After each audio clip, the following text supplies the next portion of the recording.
What's going on, team? Hope you're all having an amazing day. In today's video, I'm going to be sharing with you guys one of my favorite setups to trade, and that's overbought and oversold reversals. Let's hop right into it. So, before we start this video, I want to make it clear that no trade setup is, 100% guaranteed to work. There's always risk involved, and you got to be, aware that this trade may not go according to plan and you have to be ready to cut losses. So always keep that in mind. Nothing in this market is guaranteed. Now let's hop straight into the video. So, three stages of a reversal. I broke it down into three sections: the rejection phase, the consolidation phase, and the confirmation phase.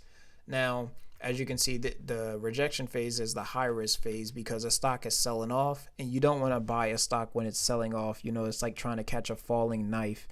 It's not really, the smartest thing to do because direction is unclear and it can continue to sell off. So this is where you want to keep your position size relatively small, between 0 to 10%. It's all personal preference. That's how I like to do it. And then you have the consolidation phase. This is when a stock starts to, just stay stagnant, kind of. It doesn't really go up or go down.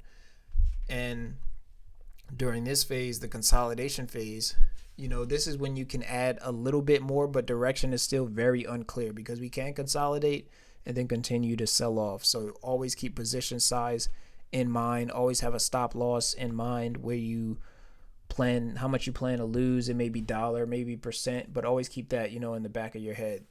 Now, the third stage is the confirmation phase. This is when, you can add more to the position because it's the lowest risk because the stock is going in your direction. Now, sometimes the stock can go up for a little bit and then get rejected again. But, this is why you have to be ready to cut losses at all times because it can always turn against you. But this is the most safest part of the three stages of reversal to add money to. So I'm going to show you guys a real world example of this. So we have this one stock, BMNR. I just think this is a perfect example because you can see here, right? This is the rejection phase. Keep the chart in mind that we were just looking at. This is the rejection phase. And let's say why you don't go heavy. Let's say you plan to invest $5,000 on this trade. If you went in with a full $5,000 during the rejection phase, which is not smart, don't do that. You would have essentially lost like a lot of money because you invested here very blindly and the stock continued to sell off. Now here, as you can see, is the consolidation phase. This is when you can kind of add a little more to the position, but always keep in mind that the stock can continue to sell off. So just keep that in mind. This is a consolidation phase. The stock is consolidating. It's not really moving too much. It's just staying in one place. Now we have the confirmation phase, 2 green candlesticks above the EMA line. Now the stock is going in our direction, so we can add a little more. So let's say, we plan to go in with $5,000 of this trade. We invested 10% as it was selling off, another 10% as it was consolidating. Now that we have confirmation of the stock, going back up, now you can decide to step on the gas because direction is in your favor. And you may be asking, okay, how do I know when to lock in profits, or how do I know when to sell my position?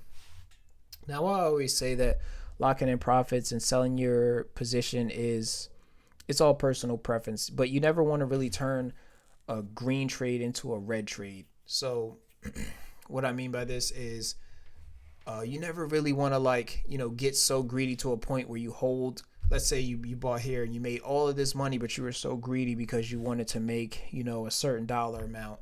And now the stock sold off and you lost, a little bit of what you made, and now you're in the red. And that's not a good feeling. It's one of the worst feelings to have.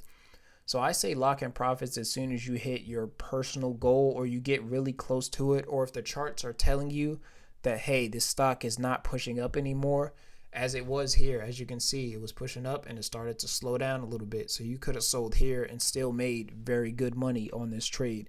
But if you were greedy and you was like, oh man, it's going to go back up, not knowing that you have no signs of the stock going back up, then you would have lost a little more because,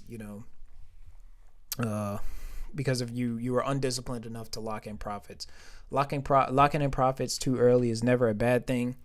it's something that I always do. I always find myself locking in profits too early, but being green is better than being red, and making any amount of money in this market is very good.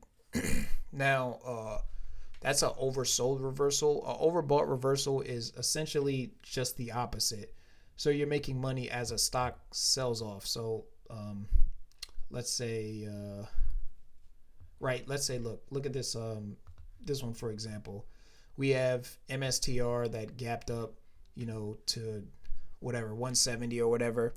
Just like the oversold reversal, the overbought reversal is the opposite. So now we're making money as it sells off. So as we can see, the stock went up, it consolidated for a while, and now it's starting to sell off. Now we can add more to the position and make money short selling as we go down. Now shorting is a little bit more difficult because it is a lot more risky. I don't often recommend it for beginners and stuff, but I just wanted to explain, both sides to it so you guys can know how to trade oversold and overbought reversals. So let me know if this video was helpful.